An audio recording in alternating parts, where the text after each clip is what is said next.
Welcome everybody to this SECO webinar, the human factor in global crisis. My name is Vincent Jentjes. I'm your host for today. Your presenter will be Jacob van der Slot.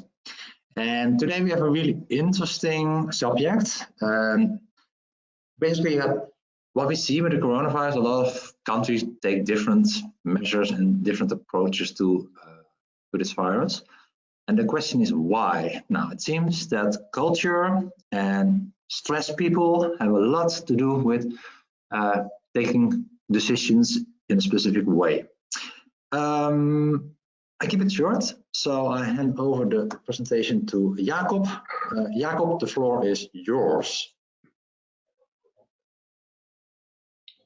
Well, thank you, Vincent. A warm welcome for everyone. We have an audience from all over the world, so that's quite amazing. And I'm honored to take you on a journey through the human mind and what the impact is of a threat coming to us. And well, I'm pretty sure it will be an interesting hour we have, or 45 minutes, I know. So just in terms of introductions, my name is Jacob, as being said. I have a background in psychology, security and crisis management. And well, I did some practical hands-on crisis management work. And since a couple of years, I'm leading an organization called Global Risk Advice. And we are security and crisis management support organizations. And we serve INGOs worldwide. And actually, a couple of years ago, I was working a lot overseas, but I also became a father. And I was looking for some opportunities in the Netherlands to figure out, is there anything I can do with my expertise, and also meanwhile being more at home. And this is how I got connected to the SECO-Institute and to the Security Academy, because they're pretty close together. And what I really liked about them is that they offer very hands-on knowledge. So not so much the academic way of crisis management, because crisis management is a kind of applied science. So it's very important that you learn also by doing. And I was amazed, by the way, how they teach that and how they have several ways to get more involved in the whole subject. And that's why I, well, also I'm here today to present you something about the human mind. So on the agenda for today, we have how the human mind responds to threats. We talk about some cultural elements. We go further a bit from culture to safety cultures.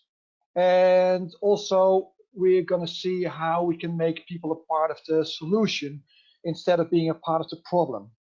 Now, and as for today, of course, there's a lot of the corona crisis that we talk about. But actually a lot of things I'm going to say today, you can one-on-one copy paste that to threats to your company, to your organization, to serious challenges that you face, and how your staff probably will react to that.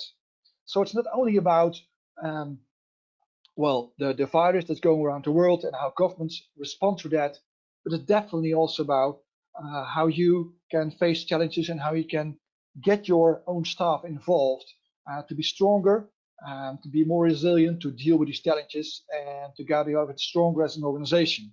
So that's good to keep that in mind. I might go a bit up and forward to the corona crisis, but the principles apply on many crises. So it's good to keep that for you in mind. So the first thing, how we deal with threats.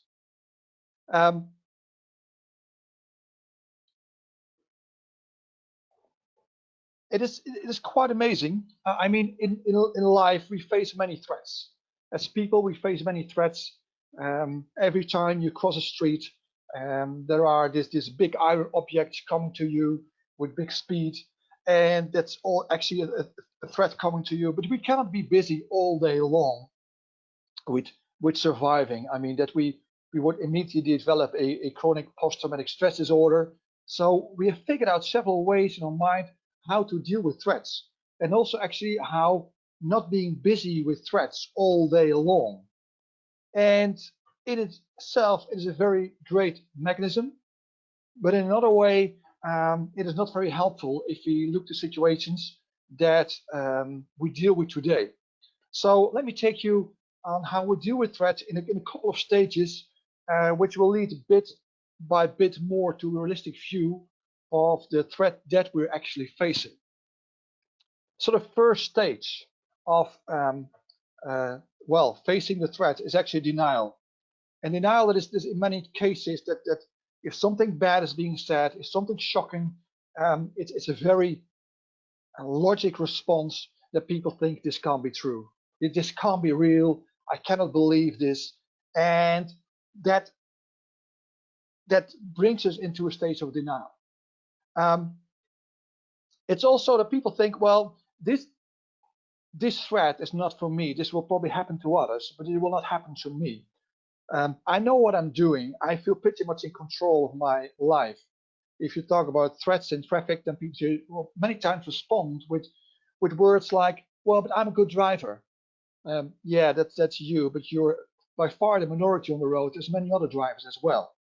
So many times people think, well, the threat is not for me, it is for others, or people simply don't believe this applies to them.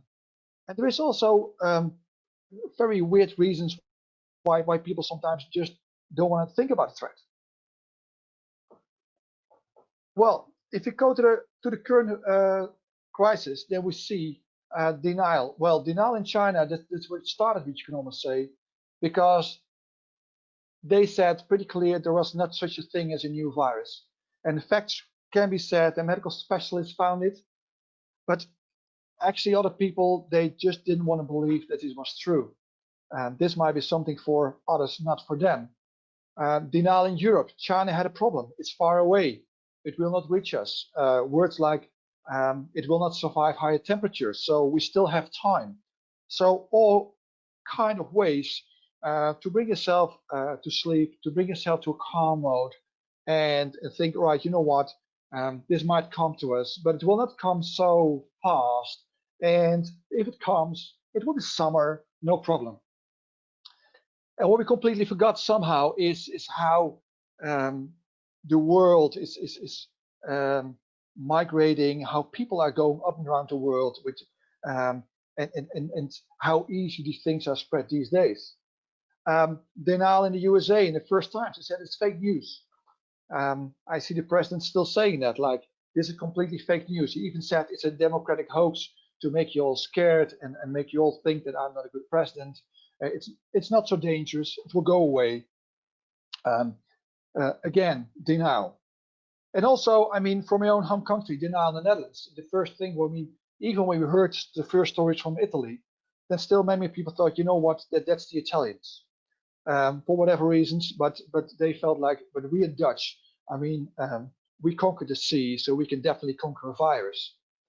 And the last is still the denial in Russia, because there were the president in his last declaration said, you know what, just don't worry, drink a lot of vodka, poison it with vodka, he literally said, and you will be fine. So still a complete denial. And that's what many people have when they face a threat. There might be this threat, there might be other threats, but when it is scary, somehow we don't want to feel scared. So the first thing, we're going to go to a kind of safe place, and we want to take distance from this threat. And later on, I will come back to this because it's a very important principle, and it is definitely not helping that the media is putting more and more fear that to make us all a bit scared. But also, if you run a company and you want to make your staff aware of a certain risk, then if you bring it too serious in a way that is scary for people, then people somehow want to take some distance from that. They don't want to be a part of that. They also want to go home, want to go to sleep in a safe manner. They don't want to feel a threat. So therefore, more distance. So denial, that's definitely the first stage.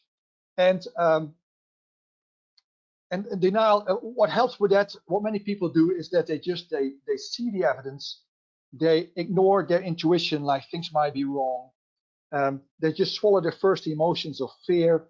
They reason away the evidence like it is fake evidence. Well, we can doubt if this research is really good. It's not done by certain standards, and then pretend all is well. And the picture that you see is actually a picture made last week in the US, when several cities were already in a lockdown, while the president was already declaring that the corona crisis was a very, very serious crisis, and he is already declaring war on it, and the whole he was declaring martial law, and we're going to a state of emergency. And yet this is a beach wrestling contest with thousands of people all over each other, definitely not the distance that WHO is saying. So in a way, it is quite amazing how we still can deny.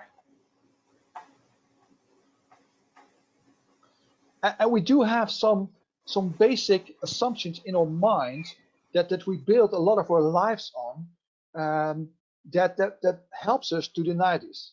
Now, one thing is like a kind of dominance. I mean, we're the good ones. We know what we're doing. We trust our approach. We trust how we do things because the way we do things is the right way. And many cultures actually do have that. It's not only a thing from Europe towards the rest of the world, or from America to the rest of the world. It's even within Europe that every country thinks that they do better. But that's the same I've seen also like in Africa or Latin America, that people are looking to each other and think, yeah, but the way we do things is actually better. And accusing others of being weak. And some racism definitely helps on that. I'm not saying it's good, but I'm seeing the fact that racial hate is also popping up. It started, of course, when it came from China, and you saw some people looking down on Chinese people, and there was even hate and violence towards them. And yet these days, I see exactly the same happening, like in the Philippines, in Latin America, and in Africa, from Europeans traveling around the world, somehow being accused of spreading the virus. I don't know if they did, but the same, that they look down on us this time, which is a kind of new to the world, that people look more down to the Europeans as being not so dominant and being actually the cause of these things, instead of that we are part of the solution. Definitely an assumption that many people have is that we are in control of our lives. Life is a kind of predictable, life is safe, life is fair, and I am in control. And we are very little in control. And we do know that, but at the same time, this is something that somehow sticks to our mind. And the feeling of control is that what we many times need to deal with stresses from the outside world, from pressure from the outside world. So it helps us really to somehow to stay in balance. But in this case, it is not helping at all, because I mean, to what extent are we in control at this moment? Home is a safe place. That's what we also expect. So many people now, they come, like for instance, I see many Dutch people coming back to the Netherlands, and I see Americans going back to the US, and a lot of Chinese people going back to China. And because home somehow feels safe, it doesn't mean home is safe, but it's also so when we're all in our home countries, we somehow expected that you're somehow safe there. And we still expect that bad things will happen to other people. I mean, there are several diseases that go around the world. Many people are hit by it. I mean, statistically, for instance, that we see is a lot of people suffering from cancer, and there are several cancers that a high part of the population will get, and yet when it happens to people, they start asking themselves, why is this happening to me? And actually, the true question should be, why not? Because it happens to many people, and statistically, you are a part of that group. So statistically, it makes sense that you also suffer this disease. But it doesn't feel that way, because bad things should happen to other people. So somehow there's the idea that we deserve something good. I don't know why we deserve it, but it is a feeling that we have. So a lot of assumptions that together helps us to calm down ourselves and to take distance from the threat. So it's almost sometimes like the 3-year-old kid playing hide and seek. If I close my eyes, I'm not here anymore. And that is ridiculous somehow that we do it. And on the other hand, very, very, very common. And I think if you look around your own country, then you will see with the current crisis also that the first things that there was a lot of denial. There was just a simple flu. There was not getting to your country. All these things together, that people's first think, well, you know what? This will not hit us. It will hit the rest of the world.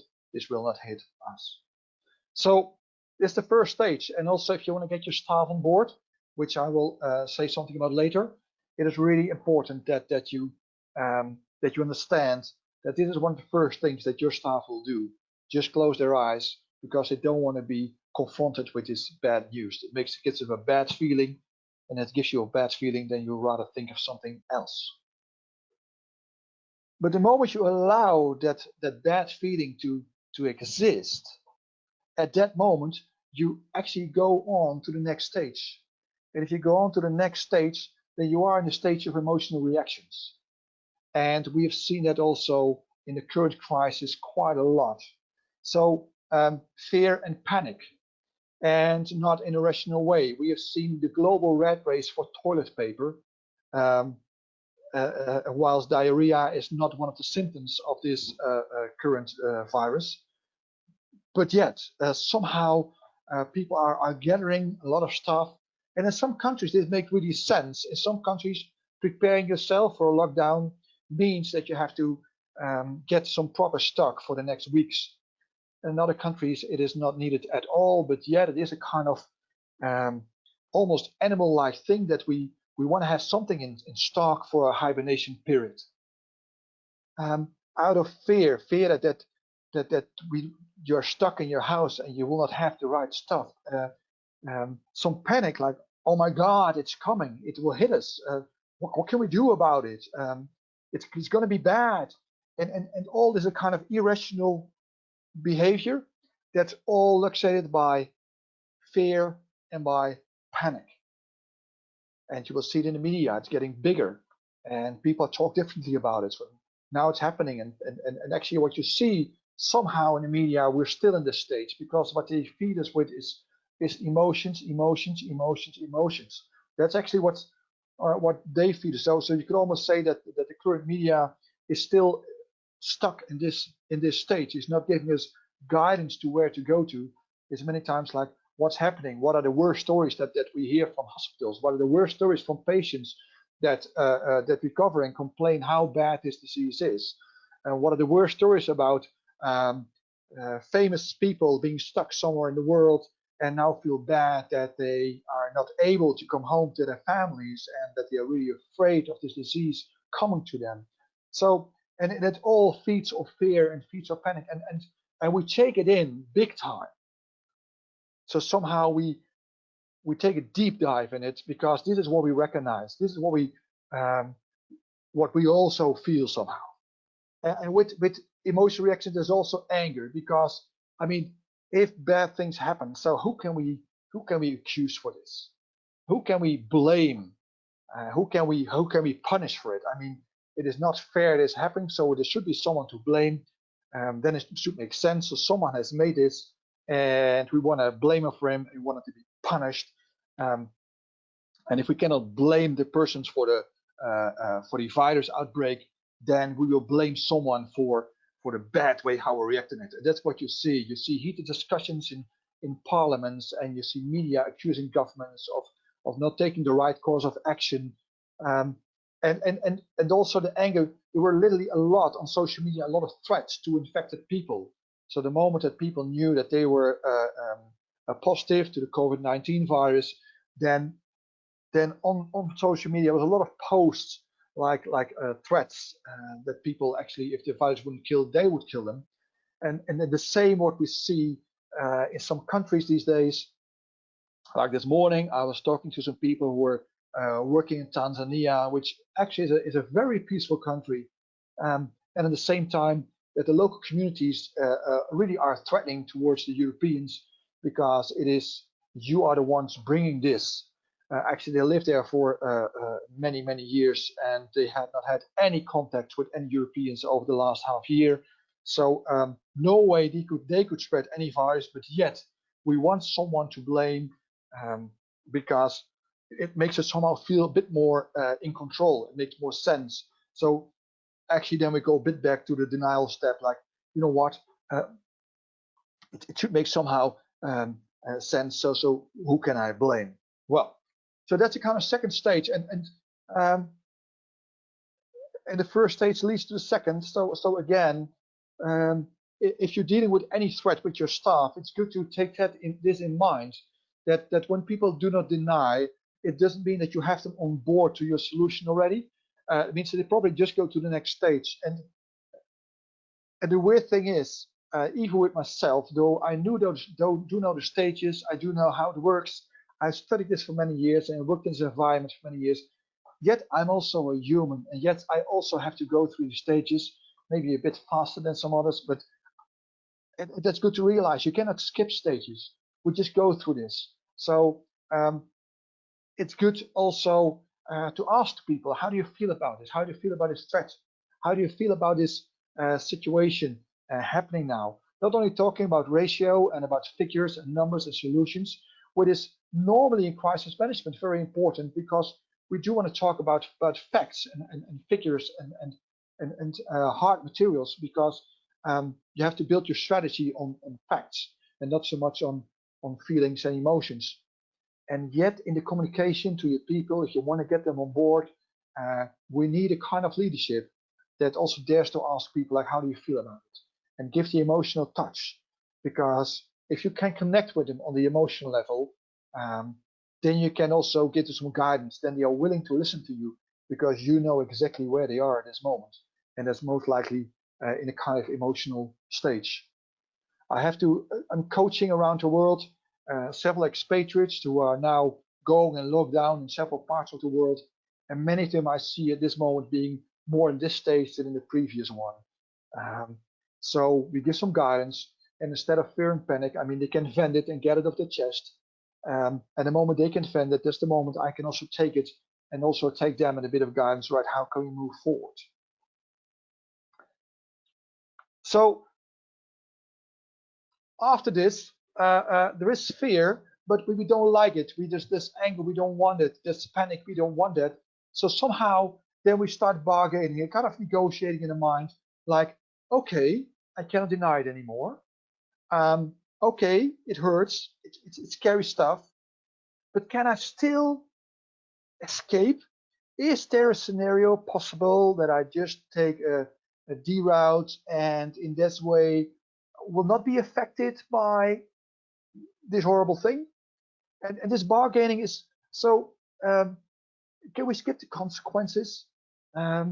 If I do this or this, can I still control this? So it's a kind of, and that's what people try to do, or they try to many times to reason in a way and say, oh, yeah, it's here.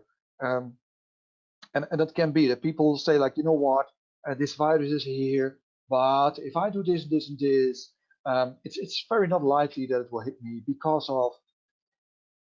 And that's not because people take the best precautions. It's many times because people have found a rational reasoning which makes sense for them, and it makes other people laugh if they hear it. So there's a lot of misreasoning here. It's not as straightforward as it should be. But it's a kind of stage that somehow you need to do. So you see your fears, you try to say, right, but if I do this, can I still fix this? Can I still do something about it? And probably the answer will be no. And when the answer is no, and you know, all right, this scary stuff is coming to me. I cannot escape from consequences. It will come to us. Then somehow the most likely reaction for people is that they get into a stage which is most easy to describe as a stage of depression, or if you want to see it in more economic ways, in recession. And because it's common to you, and no matter what you do, it will hit. And there's a bit what's happening here also. Like no matter what we'll do, these virus will hit the country where you live in somehow. And one country will be more damage to people and economic damage than others. Some countries are easier to control it than others, but there will be damage, there will be pain, there will be losses after this outbreak. And at the moment you realize that no matter what we do, there will be losses, then somehow people start more realistically worrying about it. They stop it with a panic, but they look the beast in the eye, and they seriously become a bit passive. Also thinking like, yeah, what is the use of this all? What is the use of this all? What is the why should we anything? And that's somehow also what some people literally was saying. We had some issues last week in the Netherlands that we were about to go in a lockdown, and yet there was quite some people going on the streets, and they said, you know what, whatever I do, if this disease comes, it comes anyway. There's nothing I can do about it. It's bad, but it's not I cannot control this. So, well, all these things, and you see economically, it comes a bit to a standstill. People don't want dare to do any investments anymore. People want to sell their stocks instead of buy them. So economically also it comes to a standstill, and in economic laws that means that definitely we go into a recession. So the last stage basically is acceptance that you face a threat, so there's a kind of situational awareness, what's coming at me, but that you also have a kind of operational awareness, like, all right, realistically, this is what I can do about it. And it can be in a way that, in this way, that we say, well, this virus is not easily going away. This virus is here to stay for maybe the rest of our lives. We don't know. But actually, you face the new normal, and you find ways how to deal with that. Think, right, so if this is here to stay, how can we change our lives in a way that we can live with this threat? And we have to find new patterns, new solutions. That's actually the stage that you want your staff to be in. We understand what's going on, and we see the threat, but we also see our own capacity on what we can do about it. And actually, it doesn't matter so much if you're working on a chemical plant and there's a fear for explosions and whatsoever, and you want people from denial getting into acceptance, like, right, this is what I can do to make sure that my colleagues are safe. It's pretty much the same principles as when we're dealing with the current crisis as well. So I'm going to skip a little movie, but later on you can see the PowerPoint, and it's easy to find it at YouTube. If you just Google it, you can easily find it. But we had some technical issues; it was going very slow. We have to deal with emotions, and actually, what you see is that if you want to wrap it up, there's this slide for you see, like, yeah, fear has two meanings. It can be an abbreviation for forget everything and run. Well, that's from denial to panic and not functioning, or you face everything and rise. That's where you want people to be. So you look to beast in the eye, and you march with your fears, and yet you start work on how to deal with it. So culture is definitely playing a role in this whole crisis. And I just want to touch on some cultural elements that you probably will recognize. But it's also good to figure out for yourself, like, what kind of culture do you have in your own organization? Is that a very open culture? Is it a culture that is very prone of sharing also their mistakes? Is transparency one of the core values? Or is your reputation built on the fact that everything is faultless and spotless, and so you try to avoid everything that has to do with any mistakes or minor incidents, or so it's good to figure out for yourself also, before you get into a whole process of changing from culture to a safety culture. You got to figure, what kind of culture do we have actually? What are the pillars for the culture of the organization that I'm leading? And cultural change is quite difficult. It takes quite a bit. So it's not something that if you change it on paper, it's working, but it needs an ongoing input from the leadership to change that. Well, a few pillars or a few elements that at least that caught my eye for the last week, and there are definitely way more than the things I say right now, but just a few to give you an impression. Starting from bottom, going up, that may be a bit weird, but how are people looking? How's the social cohesion? How's the social build-up of this? If you look, for instance, if you go for the Chinese situation, then the individual is not so important. They're all being, I would almost say, born and raised in a way that they take care of the community. You are here to serve the nation, the state, the people, your family. And when I look to many more tribal situations in Africa, you take care of your tribe, your clan, and actually your tribe actually is more important than personal gain. And it might be completely different in other cultures. I mean, I'm living in the Netherlands, and it's maybe one of the most individualistic countries of the whole world. So how do I feel about it? What's my opinion? What's my way to deal with it? So taking away public freedom or personal choices, that hurts maybe here way more than in other countries, where it's completely sense-making that the government takes over, and that from this moment onwards, we can just do what the government says. It's not an individual choice anymore. The same, of course, is that kind of social control. Like, how do you, is there some blaming, shaming? Is there anything that that you lose face if you at this moment maybe infect others or to bring others at risk? And that's completely different than you live in a country where people think, you know what, it's my own freedom, I can make my own choices. I'll deal with it in the way I'll deal with it. What we also see is for instance, the perception of the military.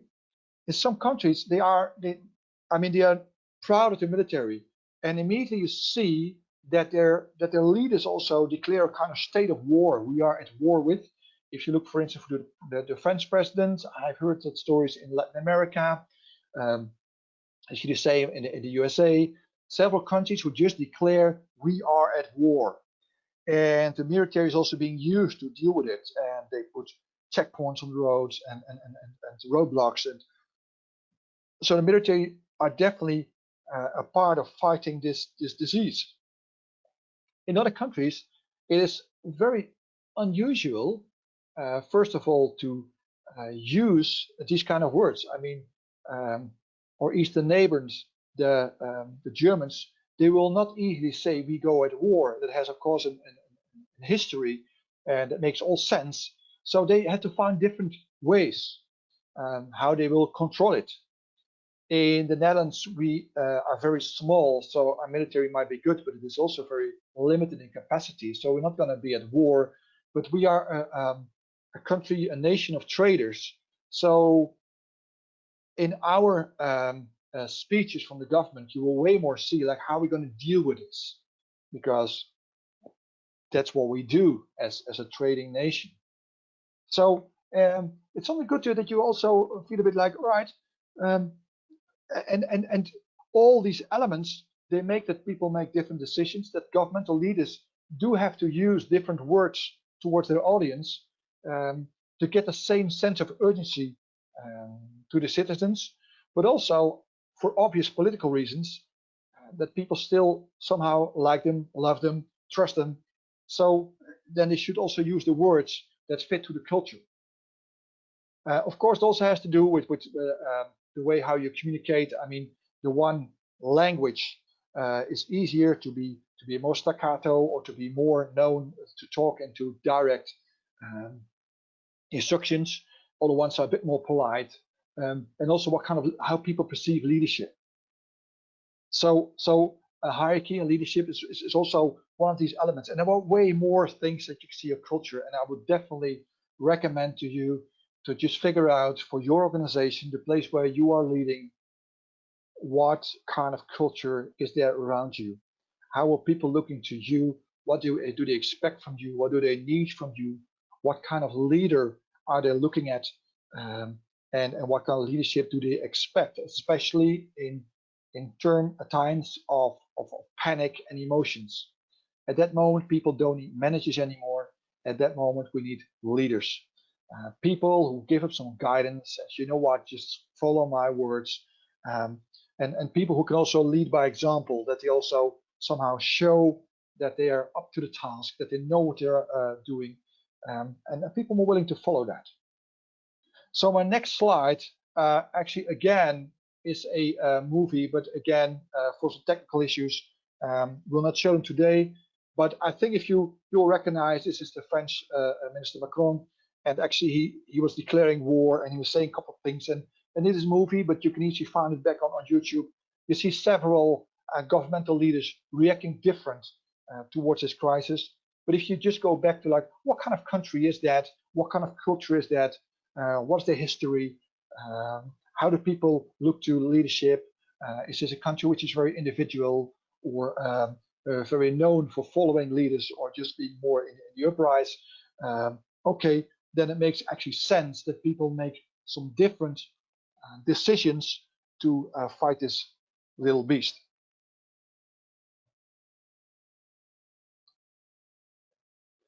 So from cultures, I would like to take you a bit to safety cultures, and that's a kind of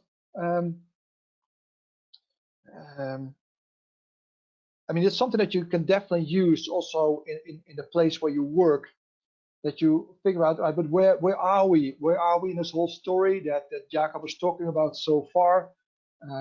It's a half an hour lecture about people, but how do I get them? Where are we right now? How can I measure that?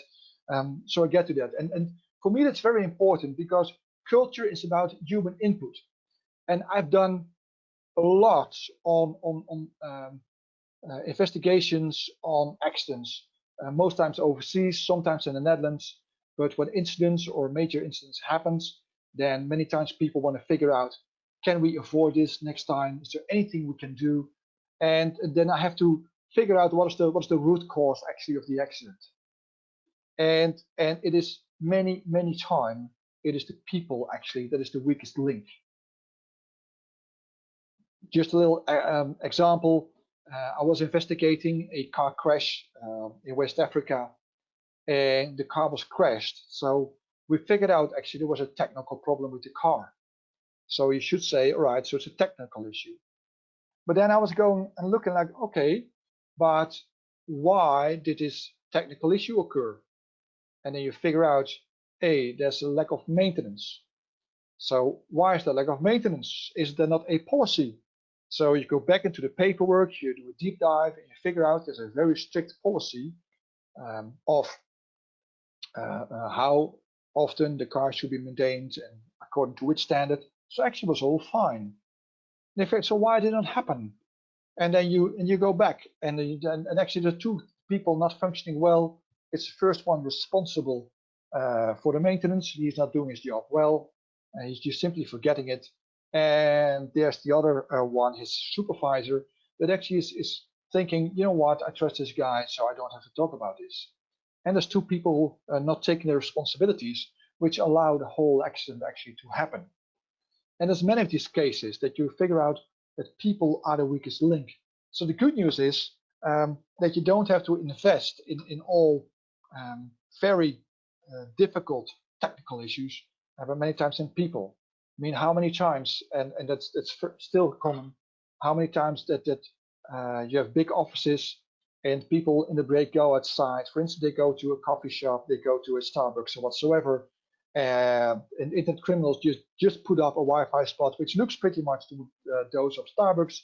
And what they easily do is people still log in. They and somehow they got access to the device that they will use a few seconds later in the office again, and it's easy to get some information. Or people still love to get some gifts, like flash drives or whatsoever, and they still use that in the company computers. All these little things. I mean, it's many times people are the weakest link. So it means you really have to invest in your staff, and you have to go on this journey, like from denial to acceptance, actually, to help them to see what might be a threat to you. And that can be, of course, this current virus, but this can also be data security, or this can also be a physical threat, or this can be terrorism. It can be so many things, but still good to go to this. Well, DuPont Bradley, they have done some good research on this, and they have made a kind of difference in safety cultures. And you see that there's the injury rate, so also you can see there's the accident rate. But this, they've done a lot of safety research in companies, like with dredging companies and with construction builders and in the petrochemical industry. And they were looking like, okay, the injury rates on the one hand, and also what's the kind of safety culture that comes with that. And the first one is like the reactive part, and you see people are just running on their natural instincts, and it sounds good. Use your natural instincts, but somehow we've seen like 20 minutes ago that actually that we live in a state of denial, and that we don't want to think of risk all day long, and that we do want life to be good, and that we do think that bad things are happening to other people. So it is very important that if you know that that you got to address it to your people, and many times you see that a kind of state of mind which is more like a small kid, like, can I get away with this? If my boss is not looking, I will not do it. Actually, which reminds me of during my university, I was working as a road construction worker just to pay for my university. And in these days, the orange jackets were introduced, and we didn't like them because then we didn't have this sun-tainted bags, which of course makes us very tough-looking guys. And for this, only when our supervisor was walking around, we would wear them. Otherwise, we simply wouldn't do it. There was a risk of being hit by a car. We simply denied it. Say, no, we know what we're doing. We work on the road all day long, so this risk does not apply to us. And with several reasons, just to reason away, which now, with the benefits of hindsight, I think, which is so stupid. But at that moment, I was not the only one. It was all construction workers saying that. So compliance is a big goal. If you see something, you got to say something about it. You got to address it. You got to make people aware that, well, we do have some safety guidelines. We do have some things. So you have to really, as management, you got to take a lot of energy to guide your people away from the natural instincts to a more of institutional way how to deal with this. And that's quite a skill. So it needs, and many times you will see that management is not really involved at that moment in well, changing the safety culture of the organization. And the second one is dependent. And dependent is that at least the management is committed, that there's training, that there's rules and procedures, and actually they are enforced quite well. And that creates some fear, but also some discipline. Yeah, that's how it works. So, well, we got to do this, otherwise we have an angry boss, or we will get sacked, or, well, all these things. So, and that's what you see more and more. And several organizations, they are able to go to a stage of independent. So it's not only that people do it because you want it as the supervisor, but somehow they understand, I better do this because there are some benefits in it for me. So some internal motivation. It becomes more your personal value, taking care of yourself, and actually develop some, well, safe habits, some safe ways of working to avoid this specific risk that we talk about. And from the leadership on, you can communicate, but bottom up, people might also communicate something that, you know what, if you want us to do this, we need you to facilitate us in a certain way. And that together, that really helps to get into the stage of independence. And that's, I think, where most organizations is the highest step that they will reach. The greatest one is the interdependent one, when colleagues are supporting each other. So I am not taking care of myself. I'm not doing this because it makes me safe. No, I want my whole team to be safe. I want everybody. So everybody take care of everybody in such a manner that we will not allow incidents to happen. That is fantastic if you get there, but many times there will also be like organizational changes, small things that will happen, so which will not involve and include everybody of the team in the whole safety culture. So somewhere between independent and interdependent is where you probably will get stuck, but that's okay. But you see again, in interdependent and also independent already, there's a lot of people who are on board. They are a part of the solution. They feel like, all right, I see it, I understand why it is important, I understand what I can do about it, and I see the value of doing such a thing. And I will benefit from doing this, and other people benefit that as well. So that's a win-win. So you change their mind, and with that you change the behavior. This takes a lot of energy, but it's fun doing it, by the way. Well, how to involve people then? We have this little Edgar schedule. There are way more schedules, but I think this is a very short one, which helps you to get a bit through it. The first thing is awareness, and I said already before, awareness is very difficult because the moment that people somehow have a negative emotion with the subject matter that we talk about, that's the moment that they go to the stage of denial. So somehow you got to make it attractive. Don't scare them off. Get them on board and make them curious. And while doing that, if you can make it fun, people can laugh about things, they might talk about it. And the moment that's happening, then bit by bit they might see the need of change. That's a good one. And if you can see the need of change, you think, you know what? Actually, we are not safe. This is not a good idea. Not in a threatening manner, but we should change. Then you create some desire. And desire is so important because we talked about the internal motivation, the internalization, like, yeah, we want to be safe. Actually, don't want to be at risk. Yeah, I do want to go sane. I don't want to get sick. I don't want to get involved into these problems. And somehow that you feel, yeah, that's something I don't want. And that is a good start. That is not you saying to them, you are at risk, but they feel like, you know what, I do want to change something. But we can only change if we feel the need to change, but also if we see alternative options. And that's then something, that's what the case stands for, the knowledge that, you know what, yeah, it's not only that you need to change, but you can change. And then evolve it immediately and give me immediately, like, all right, you got to do this different, do it in such a manner. We will not be connected. You will not get me on board. You will not take me on a journey. But the moment you get me first in my awareness and desire, and then give me something like, well, this is the way how we can do it, and then actually start changing little things. I mean, we don't change the world overnight. If you can change some things that people have a positive experience, like, yeah, this is something we can do. We get this can-do mentality. Like, wow, we got a success on that. Yes, we are changing things.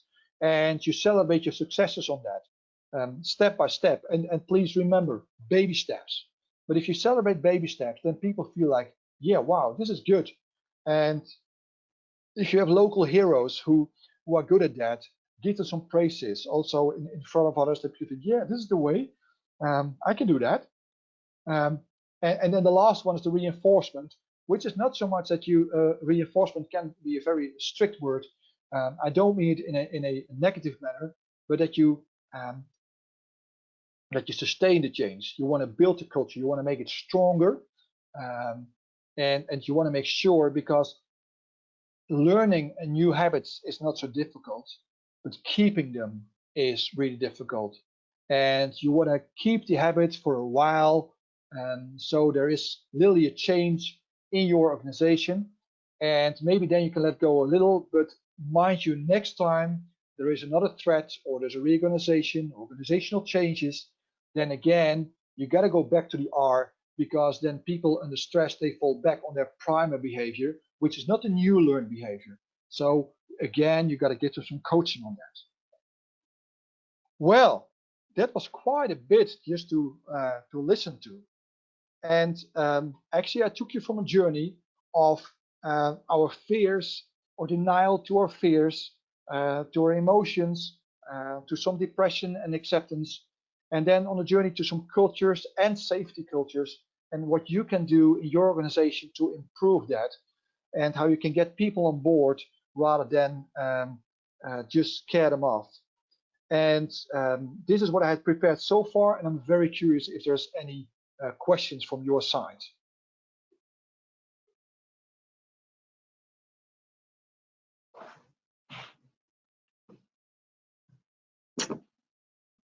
Are there some questions for Jacob?